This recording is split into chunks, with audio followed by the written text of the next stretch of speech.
नमस्कार विद्यार्थी मित्रांनो, कंबाईन मेंटर ऑफिशियल मध्ये आपल्या सर्वांचं मनपूर्वक स्वागत. आत्ताच आपला जो ग्रुप सी मुख्य परीक्षेचा पेपर आता 12 जुलैला जो पार पडला, त्याच्यामध्ये मेन्सला आपल्या सर्वांनाच माहिती आहे की करंट अफेअरचे टोटल 10 प्रश्न विचारले जातात.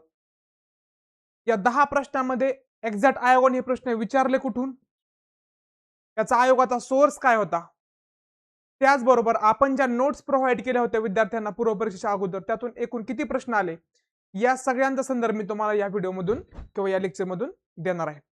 तर बघा, जर तसं पाहिलं तर या वर्षीचा सगळ्यात जास्त या परीक्षेमध्ये आयोगाचा जर फोकस कुठल्या टॉपिकवर असेल तर तो होता पुरस्कार. साधारण ॲक्युरेट जर म्हटलं तर 3 प्रश्न पुरस्कारावर होते आणि जर पुरस्काराशी रिलेट केलं तर टोटल जवळपास 5 प्रश्न हे पुरस्कारावर जात होते. एक्झॅक्ट म्हणलं तर 3 आणि जर रिलेट केले, दुसरा एक पियुष पांडेंचा प्रश्न होता आणि एज्युकेट गर्लचा तो पण थोडा पुरस्कार रिलेट होत होता. असे जर पकडले तर जवळपास 5 प्रश्न हे पुरस्कारावर जात होते. ॲक्युरेटली 2 प्रश्न हे निधन वार्तांवरती होते, 2 प्रश्न क्रीडावरती होते, 1 प्रश्न पर्यावरणावरती होता, त्याचबरोबर 1 प्रश्न हा आंतरराष्ट्रीय घडामोडीच्या बाबतीत होता आणि इतरातला असा 1 प्रश्न होता. एकूण टोटल 10 प्रश्न होते. जर आयोगाची ही प्रश्न काढण्याची आयोगाने आतापर्यंतचं म्हणजे किती दिवसापूर्वीचं करंट करावा हा कायम तुमचा विद्यार्थ्यांचा एक प्रश्न राहिलेला आहे. तर मी सांगत असतो 1.5 वर्षाचं करा. तर बघितलं आताची जे ग्रुप बी ची पूर्व परीक्षा झाली, त्या पूर्व परीक्षेमध्ये आयोगाने पार 2022-23 पासून आतापर्यंतचे प्रश्न विचारले होते. परंतु आताची ग्रुप सी मेन्स जी झाली, मेन्सचा आवाका थोडासा वेगळा, त्याच्यानंतर पूर्वचा आवाका वेगळा आणि राज्यसेवेचा थोडा आवाका वेगळा आहे. त्या दृष्टिकोनातून जर आत्ताची म्हणजे जे मेन्सचे पेपर होतात, बीचा मेन्स असेल किंवा सीचा मेन्स असेल, दोन्ही पेपरला 10-10 प्रश्न हे करंटचे आहेत. त्याचा आवाका थोडासा वेगळा आहे प्रिलिमपेक्षा. जर आत्ताचा जर ग्रुप सीचा पेपर बघितला तर यामध्ये साधारण 50% प्रश्न म्हणजे टोटल 5 प्रश्न हे जानेवारी 2026 चे होते. तर ज्याने 2026चा जानेवारी महिना स्किप केला तो डायरेक्ट करंट मधून 50% प्रश्न चुकवले त्याने. त्याच्यानंतर 6वा प्रश्न म्हणजे एक प्रश्न जो होता तो फेब्रुवारी 2026 चा होता, एक प्रश्न होता तो मार्च 2026 चा होता. म्हणजे जानेवारी ते मार्च ह्या 3 महिन्यात टोटल 7 प्रश्न होते. म्हणजे 70% करंटचे प्रश्न ह्या 3च महिन्यातले आलेत. त्यानंतर एप्रिल, मे आणि जून याचा कुठलाही प्रश्न या परीक्षेत पडला नाही. जून तर पडणारच नव्हता. एप्रिल आणि मे या 2 महिन्यातला कुठलाही प्रश्न आलेला नाही. बरोबर. आणि उरलेले 3 प्रश्न जे होते ते उरलेले 3 प्रश्न हे 2025 चे आहेत. तसाच जर आपण ग्रुप बी चा आढावा घेतला तर ग्रुप बी ला 2026 चे प्रश्न खूप कमी आहेत. प्रश्न नाहीत म्हणलं तरी चालतंय. सगळे प्रश्न कुठलेत? 23, 24 आणि 25 ह्या 3 वर्षाचे प्रश्न ग्रुप बी पूर्व परीक्षेला आयोगाने विचारले होते. तर मग आपण माझं मत काय आहे? तर आपण आयोगाच्या पेपरच्या दृष्टीने तयारी करताना करंटला हलक्यात न घेता आपल्याला जेवढं जास्त आणि व्यवस्थित करता येईल तेवढं करंट आपण केलं पाहिजे. त्यामध्ये पहिली महत्वाची गोष्ट म्हणजे करंटला जास्त डीप न जाता वरची वर परंतु कसं परत परत रिवाइज करता येईल त्या अँगलने आणि तुम्हाला पेपरला प्रश्न पटकन कसा सुटेल. कारण आयोगाची डेप्थ ही खूप नाही, ते वरवरच नॉलेज चेक करताना आपण त्यामध्ये खूप करत बसतो. तर बघा, आपण जी नोट्स प्रोव्हाइड केली होती आपल्या कंबाईन मेंटर ऑफिशियल ह्या ऍप वरती, तर त्या नोट्स मधून किती प्रश्न आले तर बघा, 10 प्रश्नांपैकी जवळपास म्हणतोय मी 9 प्रश्न आपल्या नोट्स मधून काय होत आहेत, कव्हर होत आहेत. किती प्रश्न नोट्स मधून कव्हर होत आहेत? जवळपास 9 प्रश्न हे नोट्स मधून कव्हर झालेले आहेत. एक प्रश्न जो होता, पंतप्रधान मोदी इस्रायलला गेल्याच्या नंतर त्यांनी जो करार केला होता तो कोणत्या युनिव्हर्सिटीमध्ये केला होता, तो प्रश्न नोट्स मधून कव्हर होत नव्हता. नाही तर बाकी ऑलमोस्ट 9 प्रश्न आपल्या नोट्स मधून काय झालेत, कव्हर झालेले आहेत. तर बघा, मी दाखवतो तुम्हाला ते 9 प्रश्न कसे कव्हर झालेत ते. तर बघा,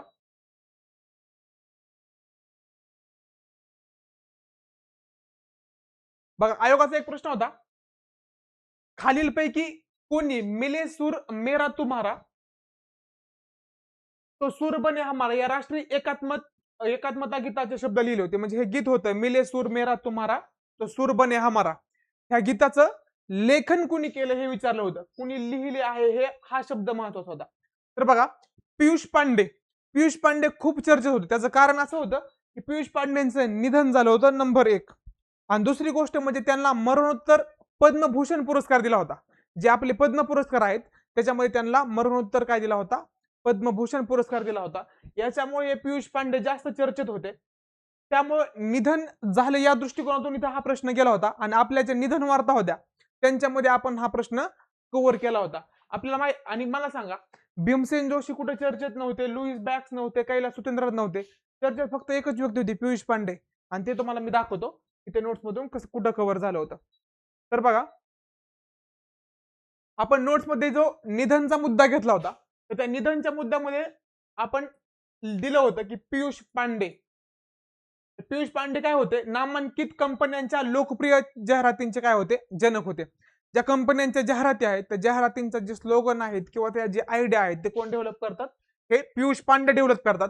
मग त्यांनी एशियन पेंटचे असेल, कॅडबरीचे असेल, कोलाचे असेल, ह्या सगळ्यांच्या काय केले होते, त्यांनी जाहिरातींचे स्लोगन दिले होते. त्याचबरोबर अब की बार मोदी सरकार ही पण त्यांनी 2014 मध्ये काय दिली होती, घोषणा दिली होती. त्या अँगलने बघा, मिले सूर मेरा तुम्हारा आपण इथं शॉर्ट मध्ये दिलं होतं आणि इव्हन म्हणजे ते वेगळ्या पेननी पण लिहिलं होतं आणि आयोगाचा एक्झॅक्ट तिथेच प्रश्न पडलाय.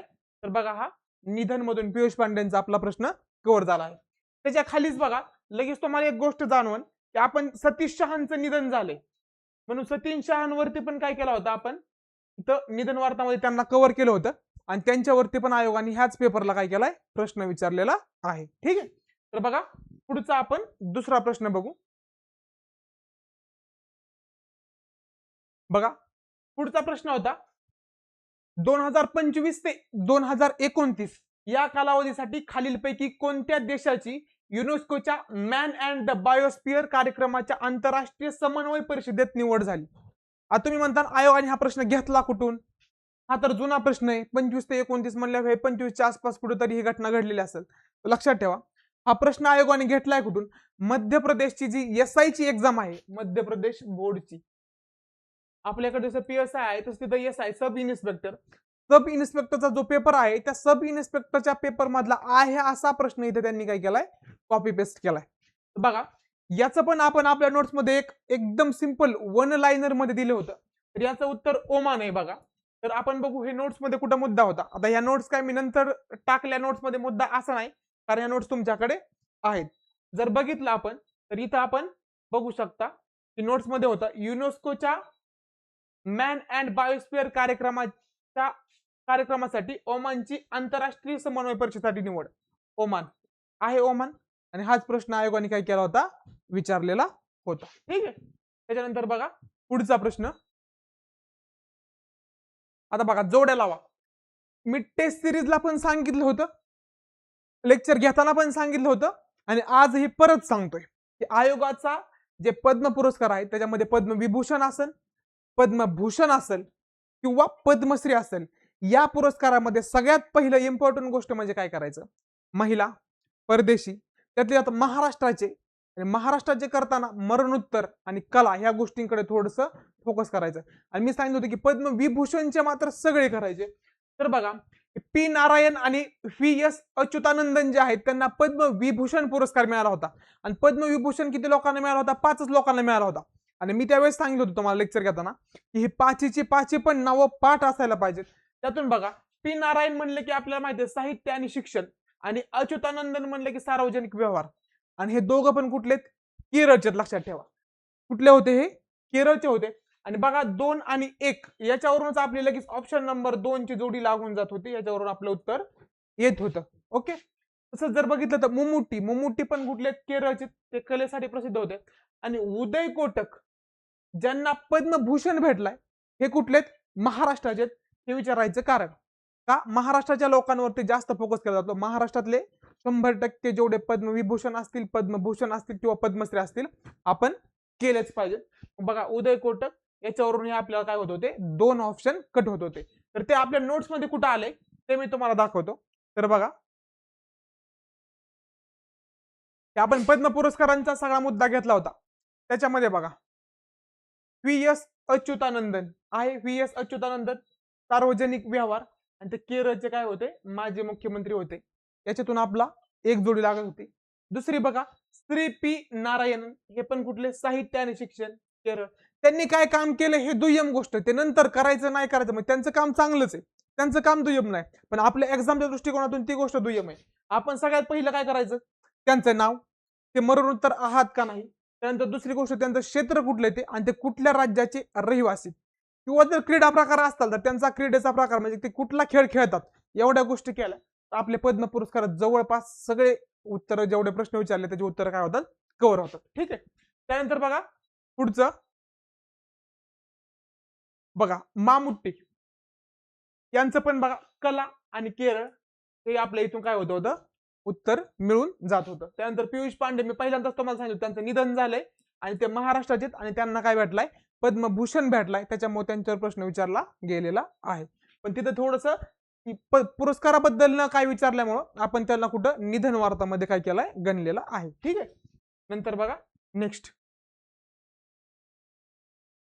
उदय कोटक. बघा उदय कोटक जे आपले व्यापार आणि उद्योगासाठी महाराष्ट्रातील व्यक्तिमत्व प्रसिद्ध आहे, ते पण आपल्या इथून काय होत होतं, म्हणजे जे जोड्या लावामध्ये चारही लोक विचारले होते ते चारही पण इथून काय होत होते, नोट्स मधून कव्हर होत होती. ओके. ते पण कुठल्या, जानेवारी 2026च्या एकाच महिन्यामधून. त्यानंतर बघा नेक्स्ट, पुढचा प्रश्न होता अंके गौडा. आता हा प्रश्न आहे ना थोडासा आउट ऑफ बॉक्स घातला आयोगाने. याचं रिझन काय, आपण सगळ्यात पहिले म्हणजे काय करतो, किती लोकांना पद्मविभूषण भेटला, किती लोकांना पद्मभूषण भेटला, किती लोकांना पद्मश्री भेटला, त्यामध्ये महिला किती, परदेशी किती, मरणोत्तर किती, नंतर मग आपण जातो महाराष्ट्राचे कोणते कोणते, आणि आपण करताना काय करतो, पद्मविभूषण मध्ये पद्मविभूषण मिळालेले सगळे, त्यांचं क्षेत्र, त्यांचं राज्य, त्यांचं कार्य. ओके. आणि बाकीच्या उरलेले जे पद्मभूषण आणि पद्मश्री आहे याच्यामध्ये आपण काय करतो, फक्त महाराष्ट्राचे लोक फोकस करतो, आणि कुठले क्रीडा किंवा एखाद्याचं लईच एक्स्ट्रीम कार्य असेल तर ते फोकस करतो. तर बघा अंके गौडा थोडस साईडला सरकलं. रिझन असं की अंके गौडांबद्दल थोडस सध्या त्यांच्या भागात जे होतं ते चर्चेचं वातावरण होतं, त्याच्यामुळं त्यांना काय केलंय आयोगाने थोडंसं फोकस केलंय. आपलं थोडंसं आउट ऑफ बॉक्स होतं हे, का तर आपण याच्याकडे जास्त फोकस करत नाही, कारण ह्या दुसऱ्या राज्याचे आहेत त्यामुळे आपण, आणि बऱ्याच जणांचा प्रॉब्लेम झाला अंके गौडा आणि तुलसी गौडा मध्ये. तर लक्षात राहू द्या, अंके गौडा जे आहेत त्यांनी ग्रंथालय क्षेत्रातील आजीवन सेवेसाठी काम केलं. याचं उत्तर पाहिजे होतं फक्त ऑप्शन क्रमांक 1 अ. तर बघा ते आपल्या नोट्स मधून ऍक्युरेट करेक्ट म्हणजे क्लिअर होत नव्हतं, पण मी एक पीडीएफ टाकली होती आपल्या टेलिग्राम चॅनलला. त्या टेलिग्राम चॅनलला, आता ठीक आहे तुम्हाला पण वाटत असेल की बाबा एवढं कधी वाचावं, एवढं पाठ करत बसावा, पण जी टेलिग्राम चॅनलला पीडीएफ टाकली होती त्यामध्ये हा बघा स्पष्टपणे उल्लेख होता. याच्यामध्ये कसं दिलं जातं, तुमचे सिरियल अल्फाबेटिकली नंबरनुसार दिलं जातं. त्याच्यात बघा 21 नंबरला होतं अंके गौडा, त्यांचं सोशल वर्क आहे आणि ते कुठले कर्नाटकामध्ये, आणि मध्यंतरी ते कर्नाटकात थोडे जरा जास्त चर्चेत होते, म्हणून हा मुद्दा होता की त्यांनी काय केला, हा प्रश्न विचारलेला आहे. ओके. ठीक आहे. त्याच्यानंतर बघा नेक्स्ट,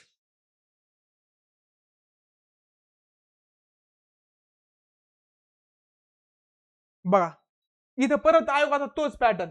आता यामधले टेस्ट सिरीजला मी सेम असाच प्रश्न फ्रेम केला होता, सेम अजिबात बदल नाही, सेम तसाच भिकल्या लाडका दिंडा आणि आर्मिंडा फर्नांडिस हे मी तिथे घेतले पण होते, आणि त्यावेळेस सांगताना मी रघुवीर तुकाराम खेडकर पण सांगितले होते. तर हे सगळी लोक जे आहेत ते सगळी लोक कुठली, आपल्या महाराष्ट्रामधले आहेत. भिकल्या लाडका दिंडा खूप वेगळं व्यक्तिमत्व आहे, त्यांना काय मिळालंय, पद्मश्री मिळालाय, ते कुठले महाराष्ट्रातले. नंतर आर्मिंडा फर्नांडिस महाराष्ट्राचे. सतीश शहांकडे फोकस जाण्याचं कारण काय, तर ते महाराष्ट्रातले पण कसे मरणोत्तर. त्याच्यानंतर रघुवीर खेडकर तमाशा मंडळ, आणि बघा आपल्या ह्याच्यावर एकावरून जोडी लावून लागत होती, भिकल्या लाडका दिंडा यांचं तरापा होतं, आणि एकच क म्हणलं की लगेच 16चं एक उत्तर आपल्या इथं काय येऊन जात होतं, बरोबर येऊन जात होतं. तर बघा हे सेम असाच प्रश्न आपल्या टेस्ट सिरीज मध्ये झालाय, आणि तो नोट्स मध्ये कुठे तो पण मी तुम्हाला दाखवतो. तर बघा हा नोट्स मध्ये दाखवतो मी तुम्हाला कुठे ते. बघा एका खाली एक 3 नावं होती. कोण कोण, रघुवीर तुकाराम खेडकर कला, अहिल्यानगर जिल्ह्यातील तमाशा परंपरेचा वारसा समर्थपणे पुढे नेणार आहे. त्यांनी तमाशा बरोबरच काय अंधश्रद्धा निर्मूलनाचं, नंतर हुंडाबळी निर्मूलनाचं, म्हणजे तमाशाद्वारे काय करायचे संदेश लोकांपर्यंत पोहोचवायचे, म्हणजे अशा दृष्टीने काय करायचे, समाजाचं सामाजिक काम करायचं. नंतर भिकल्या लाडका दिंडा हे पालघरचे जव्हार तालुक्यातील बघा वाळवंडे गावचे, ते पण कला. त्यानंतर अरविंदा फर्नांडिस होतं हे आशियातील पहिली ह्युमन मिल्क बँक त्यांनी स्थापन केली आहे असं तिथं होतं. तर हे हा प्रश्न कुठून झालाय सगळा कव्हर त्या नोट्स मधून तिन्ही पण. आणि सतीश शहांचं मी तुम्हाला वरती दाखवूनच दिलेलं आहे. बघा इथून लगेच लागत होतं अरविंदा फर्नांडिस मानवी दुग्ध पेढी स्थापन करणे, भिकल्या लाडका दिंडा तरापा, सतीशा, रंगभूमी आणि सिनेसृष्टी आणि रघुवीर तुकाराम खेडकर व्यसनांविरोधात जनजागृती, म्हणजे तमाशाच्या माध्यमातून ते काय करायचे, व्यसनांविरोधात जनजागृती करायची. ठीक आहे. नंतर बघा नेक्स्ट,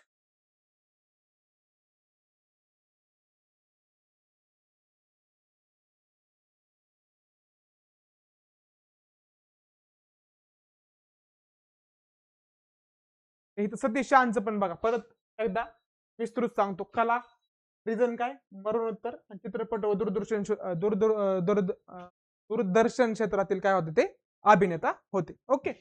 नेक्स्ट बघा, पुढचा प्रश्न होता, डॉक्टर कृष्णस्वामी कस्तुरीरंगन अलीकडे बातम्यांमध्ये होते, त्यांच्याबाबत खालीपैकी कोणते विधान सत्य नाही विचारलं होतं. हे कस्तुरीरंगन बातम्यांमध्ये असण्याचं पहिलं कारण म्हणजे ते जी 2020 ला नवीन एज्युकेशन पॉलिसी आली, त्या एज्युकेशन पॉलिसीचे काय होते, अध्यक्ष होते, त्या समितीचे अध्यक्ष. दुसरी गोष्ट म्हणजे त्यांचं आताच रिसेंटली निधन झालंय आणि इस्रोच्या ज्या मध्यंतरी घडामोडी चर्चेत राहिला त्यामध्ये पण कस्तुरीरंगन चर्चेत होते. त्यामुळे यांच्यावरती मी अगोदर सांगितलं, टेस्ट सिरीजला पण यांच्यावरती आपण प्रश्न घेतलाय. नोट्समध्ये जेव्हा मी फास्ट ट्रॅक रिव्हिजन बॅच घेत होतो तेव्हा पण सांगितलं, जी रिव्हिजन बॅच चालू होती आपली त्याच्यामध्ये, की कस्तुरीरंगनवरती काय प्रश्न अपेक्षित आहे आणि तो प्रश्न इथं आलाच. तर बघा, कस्तुरीरंगनचं काय लक्षात ठेवा, 2000 पासून TIFR परिषदेचे सदस्य होते असं काही नव्हतं, पण हेच उत्तर नाही लक्षात ठेवा. तर बघा, त्यांनी 1994 ते 2003 पर्यंत इस्रोचे अध्यक्षपद बसवले. हे क्लिअर कट मेन्शन होतं आपल्या नोट्समध्ये आणि मी सांगितलं पण होतं टेस्ट सिरीजच्या वेळेस. नंतर जे न्यू एज्युकेशन पॉलिसी आहे त्याच्या प्रमुख शिल्पकारांपैकी एक होते, हे पण मी सांगितलं होतं 100%. त्यानंतर त्यांना पद्मभूषण, पद्मविभूषण, तुम्हाला आठवत असेल मी टेस्ट सिरीजच्या वेळेस आणि रिव्हिजन बॅच घेताना म्हटलं होतं की त्यांना काय भेटले होते, तिन्ही पण पुरस्कार भेटले होते. पद्मचे ते तिन्ही पुरस्कार आहेत, ते तिन्ही पुरस्कार कोणाला मिळाले होते, या कस्तुरीरंगन यांना मिळालेले होते. तर बघा, नोट्स मधून तो मुद्दा कुठून कव्हर झालाय लक्षात घ्या. तर बघा, कस्तुरीरंगन आपण सांगितलं होतं की ते खूप इम्पॉर्टंट आहे, ज्या निधन वार्तात त्याच्यामध्ये मी सांगितलं होतं की कस्तुरीरंगन खूप इम्पॉर्टंट आहे. तर बघा, ते इस्रोचे माजी अध्यक्ष होते, ते सांगितलंय. पण आपल्याला प्रश्न कुठे विचारला होता, 1994 ते 2003 या कालावधीमध्ये ते इस्रोचे अध्यक्ष होते.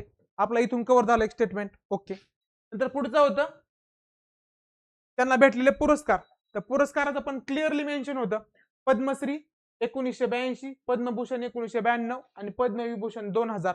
हे तिन्ही पण काय गोष्टी इथं कव्हर जाऊन. आणि जर राहिला तो दुसरा मुद्दा होता, तो न्यू एज्युकेशन पॉलिसीचे ते काय होते, शिल्पकार होते. हे मी तुम्हाला लेक्चरमध्ये एक्स्ट्रा इन्फॉर्मेशन देताना त्याचबरोबर टेस्ट सिरीजच्या प्रश्नांची सॉल्व्हिंग करताना सांगितलेलं होतं. ठीक आहे. नेक्स्ट बघा पुढचं, ग्रँड स्लॅम एकेरी सामन्यांमध्ये 400वा विजय मिळवणारा जगातील पहिला टेनिस खेळाडू कोण. 400वा विजय. ज्यावेळी आपली रिव्हिजन बॅच चालू होती त्यावेळेस मी हा मुद्दा हायलाइट केला होता आणि तेव्हा मी म्हणलं होतं की हे तर प्रश्न येऊ शकतो, कारण हा जो आहे याचं उत्तर आहे नोवाक जोकोविक. आणि जोकोविक जो आहे तो सर्वात वयस्कर खेळाडू आहे, त्याचं वय 38 वर्ष आणि 38व्या वर्षी त्यांनी काय केलाय, 400वा सामना खेळला. इथं तुमचे वय 28 नाही, 18 पण नीट नाही तरी तुम्हाला उठता येणार, खेळता येणार. त्याचं 38 वय आणि 38व्या वयी जर त्यांनी 400वा सामना खेळला तर घटना खूप चर्चेतली होती. जे ऑस्ट्रेलियन ओपन झालं, त्या ऑस्ट्रेलियन ओपन मध्ये त्यांनी काय केला होता, हा 400वा सामना खेळला होता. तर लक्षात ठेवा, हा प्रश्न येण्यासारखा होता आणि मी त्यावेळेस तुम्हाला सांगितलं पण होतं की हा प्रश्न इम्पॉर्टंट आहे. तो बघा, नोट्स मधून क्लिअर कट आपल्याला लगेच दिसून येतं की 38 वर्षीय नोवाक जोकोविच आहे, ज्याने काय केलंय, 255 डेज प्लस आहेत, म्हणजे त्याचं 38 वर्ष आणि 255 दिवस त्याचं वय.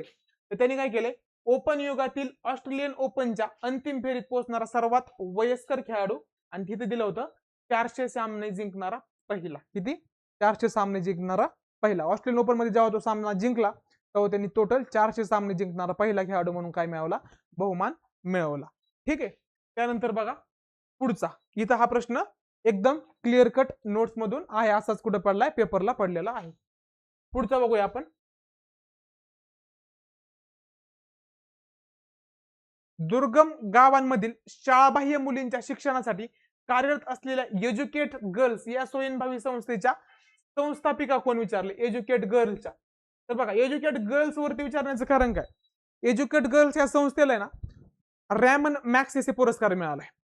त्याचबरोबर त्याच्या संस्थापिका ज्या आहेत त्याचं उत्तर होतं सफिना हुसेन. या सफिना हुसेन ज्या आहेत यांना times women of the year मिळालाय. टाइमचा जो वुमेन ऑफ द इयर आहे त्यामध्ये 3 भारतीय महिला होत्या, त्याच्यामध्ये ह्या सफीना हुसेन एक होत्या आणि त्याचबरोबर त्यांना वाईज पुरस्काराने काय करण्यात आले, गौरवण्यात आलेलं आहे. त्याच्यामुळे हे जास्त इम्पॉर्टंट होतं. तर लक्षात ठेवा, हे पण आपल्या नोट्स मधून कव्हर झालं होतं. तर तुम्हाला दाखवतो हे कुठून कव्हर झालं होतं. तर बघा, times woman of the year 2026 जे दिले गेले होते त्यात 16 महिला होत्या आणि त्याच्यामध्ये भारतीय वंशाच्या 3 होत्या. तर त्या भारतीय वंशाच्या 3 मध्ये सफीना हुसेन होत्या, एज्युकेट गर्ल, आणि त्यांची संस्था पुढे व्यवस्थित मध्ये काय केली होती, मेन्शन केली होती आणि आपलं आयोगाचं उत्तर येत होतं सफीना हुसेन. ठीक आहे. त्याच्यानंतर बघा, पुणे ग्रँड टूर. आता हे पुणे ग्रँड टूरचं आपण व्यवस्थित सांगितलं होतं, पुणे ग्रँड टूरचं आपण व्यवस्थित सांगितलं होतं, परंतु प्रॉब्लेम काय झाला की आपण तिथं फक्त मराठीत नोट्स मध्ये लिहिलं होतं आणि यांनी इंग्लिश मध्ये विचारलं. आता बऱ्याच जणांना वाटायला लागला हा ग्रामरचा इंग्लिशचा तर प्रश्न नाही ना. तर लक्षात ठेवा, त्यांनी थोडं फक्त स्पेलिंग मिस्टेक केली होती आणि आपण जे नोट्स मध्ये मेन्शन केलं होतं ते मराठीमध्ये केलं होतं, पण त्याच्या उच्चारावरून आपल्याला उत्तर काढता येत होतं. तर बघा, प्रश्न काय होता, पुणे ग्रँड टूर 2026 ही भारतातील पहिली UCI 2.2 श्रेणीतील पुरुषांची रोड रेस म्हणून मान्यता प्राप्त होते. ही बहुटप्प्यांची आंतरराष्ट्रीय सायकलिंग स्पर्धा पुणे जिल्ह्यात आयोजित करण्यात आली होती आणि ती जागतिक सायकलिंग नियामक संस्थेकडून मान्य होती. तर लक्षात राहू द्या, हिचं उत्तर आहे ऑप्शन क्रमांक 2. या सगळं पण त्यांनी कुठं फसवलं होतं, युनियन युनियन युनियन युनियन युनियनची फिलिंग सगळ्यांना माहिती होती, कोणालाच प्रॉब्लेम नव्हता. इथं सायकलिस्ट, इथं काय केलं होतं, सायकलिस्ट मध्ये इथं ई कट केला होता, त्याच्यामुळे हा ऑप्शन जात होता. इथं पण ई नव्हता आणि इथं इंटरनॅशनल जे आहे त्या इंटरनॅशनलला ई पाहिजे होता, की जे आपण यूकेची इंग्लिश म्हणतो त्याच्यामध्ये ई जोडला जातो शेवटी. तर त्या दृष्टिकोनातून युनियन सायकलिस्ट इंटरनॅशनल हा ऑप्शन क्रमांक 2 पाहिजे होता आणि हा पण आपल्या नोट्स मधून काय होत होता, कव्हर होत होता प्रश्न. तर बघा, इथं सरळ सरळ मेन्शन केलं होतं, या स्पर्धेमुळे भारताला युनियन सायकलिस्ट, बघा सायकलिस्ट शब्द होता पण सायकलिस्ट मध्ये ई लावावं का नाही हे बरेच जणांचं कन्फ्युजन होतं. ठीक आहे, कन्फ्युजन होण्यासारखा प्रश्न होता, काही प्रॉब्लेम नाही. त्यानंतर इंटरनॅशनल, इंटरनॅशनलला पण तिथे ई लावायचं होता, फक्त हेच की आपण इथं मराठीत लिहिलं होतं, आयोगाने इंग्रजीमध्ये विचारलं. आयोग असं इंग्रजीमध्ये विचारण ही कल्पना मला काय ह्या एमपीएससी क्षेत्रात अभ्यास करणाऱ्या कोणालाच नव्हती. त्याच्यामुळं अशा येणाऱ्या नवीन परीक्षांसाठी अशा थोड्या थोड्या छोट्या छोट्या गोष्टींकडे लक्ष केंद्रित करा. काय प्रॉब्लेम असेल तर 100% कंबाईन मेंटर ऑफिशियलशी संपर्क साधा. अशा प्रकारे आपल्या नोट्स मधून जे प्रश्न आले ते मी तुम्हाला दाखवले. इथून पुढे तुम्हाला करंट अफेअर्सचा नोट्स करण्यासाठी आमचा कायम पाठिंबा आहे. तर ठीक आहे, भेटूया नवीन व्हिडिओसह लवकरच. धन्यवाद.